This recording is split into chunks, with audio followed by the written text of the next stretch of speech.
Will you drink to the earth and to the days which have passed upon it? Will you drink to the fullness which was and to friends who have passed on? Will you drink to good company well met? Trans people belong here. We need trans people. We love trans people. Trans people belong here. We need trans people. We love trans people. Trans people belong here. We need trans people. We love trans people. Trans people belong here. We need trans people. We love trans people. Trans people belong here. We need trans people. We love trans people. Trans people belong here. We need trans people. We love trans people. Trans people belong here. We need trans people. We love trans people. Trans people belong here. We need trans people. We love trans people. You matter. You matter.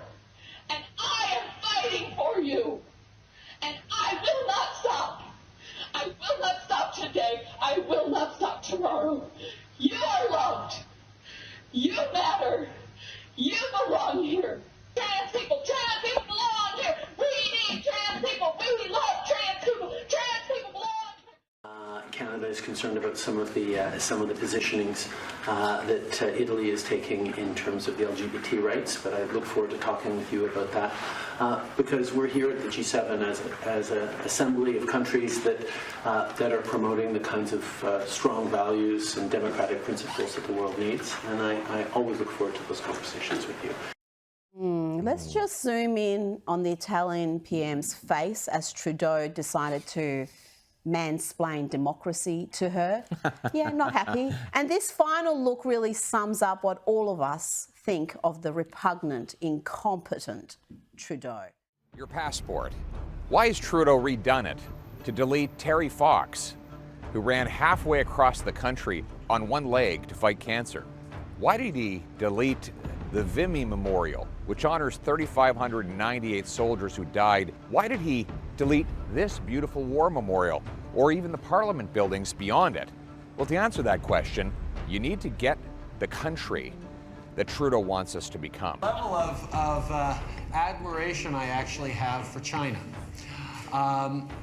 because their basic dictatorship, admiration I actually have for China. Because their basic dictatorship. Or when he said, El Comandante Fidel Castro was a larger-than-life leader who served his people for almost half a century, a legendary revolutionary and orator. Like the leaders and regimes that Trudeau so admires, he's censoring what you can see and say, including his online censorship bill, a bill so controversial that even legendary liberal author Margaret Atwood had this warning. So does creeping totalitarianism if governments are telling creators what to create. But here's the problem for leaders that want to control everything. The only way to justify it is by promising a utopia. Now, utopia is a beautiful word, but in Greek it actually means no place. You cannot promise to take people to no place unless you start in no place. Put more simply, the only way you can redraw an entire country is to wipe away the existing painting so that you can draw on a blank slate.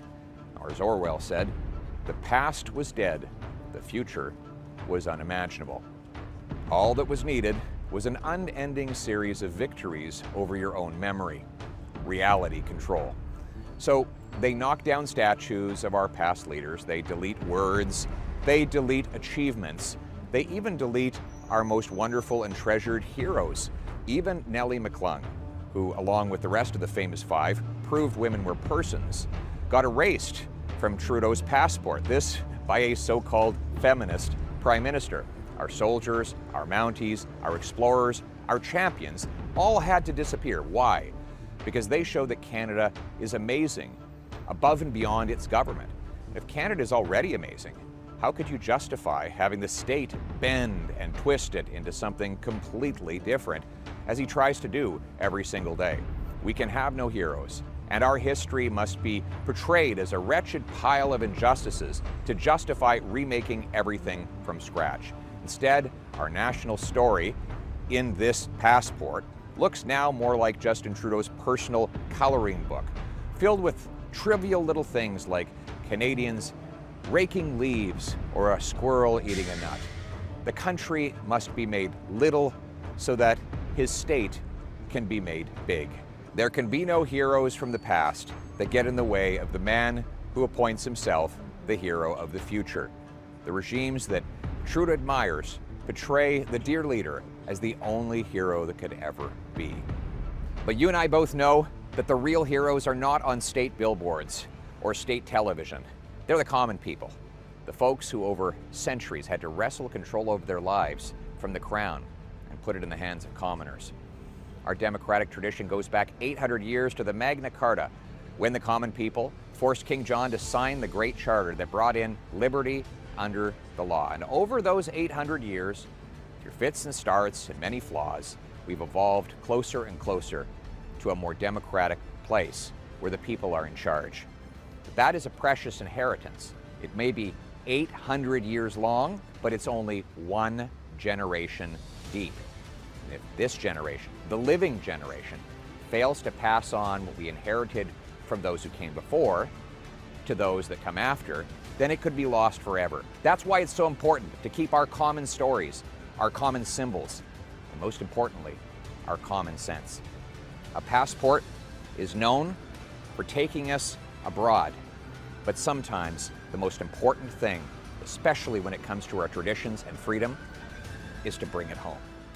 If you told me then that this week the Department of Justice would have indicted a group of people I don't agree with, by the way, on a lot of different issues, black nationalist socialists from Florida, okay, kind of not my demographic, but would have indicted them for criticizing the US position, the Biden administration's position on the war in Ukraine, and charged them with felonies for which they're each facing 10 years in prison. If you told me that could happen here, I would have laughed at you. No, we have a First Amendment. Like, that can't happen here, but it has, that and a lot of other things, which are gravely unsettling, actually, in people who were rooted in the Cold War story and the reality of the Cold War, kind of know where that goes. But here are two conclusions I've come to, which I think are slightly less depressing than the most obvious, which is the country's really going at high speed in the wrong direction. Yeah, no kidding. Like in ways that are just unfathomable. And I would say two things that I think we're thinking about. The first is you look around and you see so many people break under the strain, under the downward pressure of whatever this is that we're going through. And you look with disdain and sadness as you see people you know become quislings, you see them revealed as cowards, you see them going along with a new thing, which is clearly a poisonous thing, a silly thing, you know, saying things you know they don't believe because they want to keep their jobs. If there's a single person in this room who hasn't seen that through George Floyd and COVID and the Ukraine war, raise your hand. Oh, nobody? Right, you all know what I'm talking about. And you're so disappointed in people. You know you are, and you realize that the herd instinct is maybe the strongest instinct. I mean, it may be stronger than the hunger and sex instincts, actually. The instinct, which again is inherent to be like everybody else and not to be cast out of the group, not to be shunned, that's a very strong impulse in all of us from birth.